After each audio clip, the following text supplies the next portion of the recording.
Seguim amb els vídeos dedicats a analitzar personatges de combats no coberts en aquest canal. Ara és el torn de les forces especials del Freezer.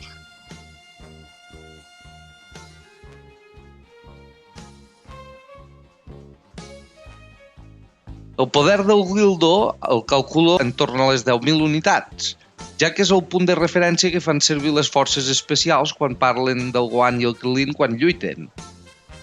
Per com de gran és la diferència entre ells, el Guldo amb prou feines pot contrarrestar la diferència de poder malgrat tenir una de les habilitats més extraordinàries de tota la sèrie, entendria que algú l'estimés en una mica menys, també. Els poders telequinètics els incloc dins la categoria de Ki, ja que tot i no ser ben bé el mateix, sí que entenc que parteixen de la mateixa base, energia vital que es transforma en psíquica o d'atac. Aquí és on destaca més, fins al punt on es pot imposar el Gohan i el Krillin durant uns instants que haguessin sigut suficients per matar-los de no ser per la intervenció del Vegeta. Ara el Barter. Quan el Barter diu que és el més ràpid de l'univers, molta gent en fa mofa perquè es veu superat en velocitat de seguida per personatges molt més poderosos. Però sembla evident per com el tracta la resta de l'equip que, efectivament, en condicions de poder comparables, sens dubte el més ràpid, o, si més no, està entre els més ràpids.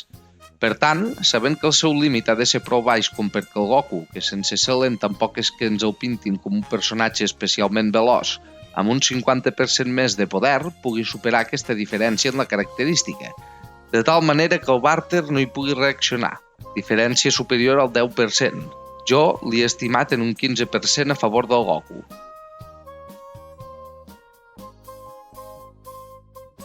El Geese. El Geese és el més difícil de jutjar de les forces especials, doncs només el veiem en situacions on es veu totalment superat, ja sigui pel Goku o pel Vegeta. En poder l'estimo al nivell del Barter, però està un pèl més compensat.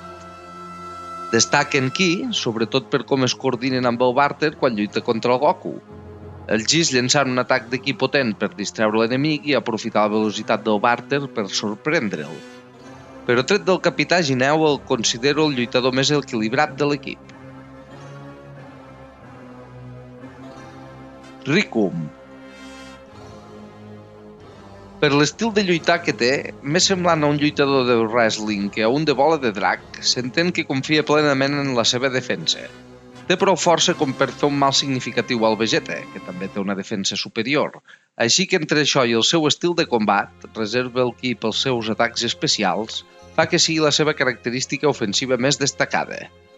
Del fet que el Vegeta el pugui pegar en diverses ocasions i seguir-li el ritme relativament bé en velocitat, dedueixo que és l'altra característica on més fluixeja. El seu poder, de 43.000 unitats, es veu una mica penalitzat per la defensa tan alta que té en comparació amb la resta de característiques. Capità Gineu. El capità Gineu el considera un lluitador prou equilibrat, tot i que, com podem veure del seu combat contra el Goku, tendeix més al cos a cos que als atacs d'energia. En aquest sentit, té un estil de combat força semblant al del Goku. En velocitat és un pèl més lent que el Goku quan fa servir un poder comparable al seu, cosa que es veu compensada per una força superior, tal i com es veu quan el té immobilitzat i el Goku pensa en l'atac del Kaito com a única opció per alliberar-se. Aquest punt del combat, en lluitar tots dos igualats en poder, és un bon punt de referència. La seva habilitat especial de canvi de cos el permet enfrontar-se a enemics molt superiors sempre que sigui capaç d'agafar-los desprevinguts amb la tècnica. Però del fet que no en conegui cap dels inconvenients, també podem deduir que contra el Goku era el primer cop que l'havia fet servir mai. I fins aquí l'anàlisi de les forces especials del Freezer.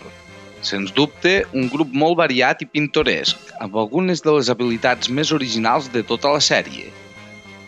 Com a extra, analitzaré també el Son Gohan i el Krillin que s'hi enfronten. Les característiques del Gohan com a lluitador, degut als pocs combats igualats que té, les considero invariables al llarg de tota la sèrie. Per tant, la justificació és la mateixa que al vídeo on l'analitzo. El seu poder, aquí, supera les 10.000 unitats folgadament, i crec que està a un nivell de poder sense enrabiar-se comparable al del Krillin després que li desbloquegessin el seu. Fins i tot un pèl per sobre.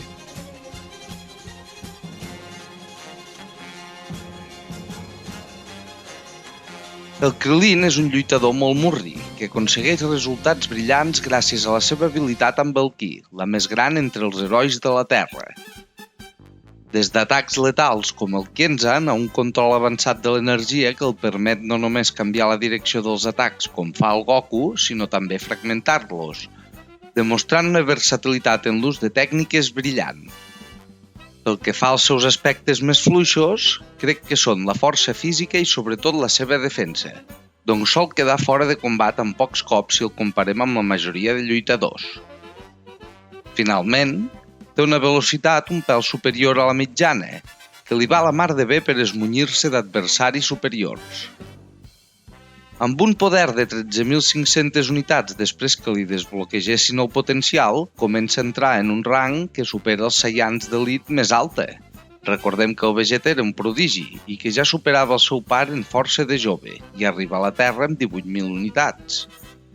Així que tot i que segueixi sent fluix pels estàndards de la saga Namek, en context no se l'ha de subestimar. I fins aquí el vídeo d'avui. Espero que l'hagueu fruït i que ens veiem als propers.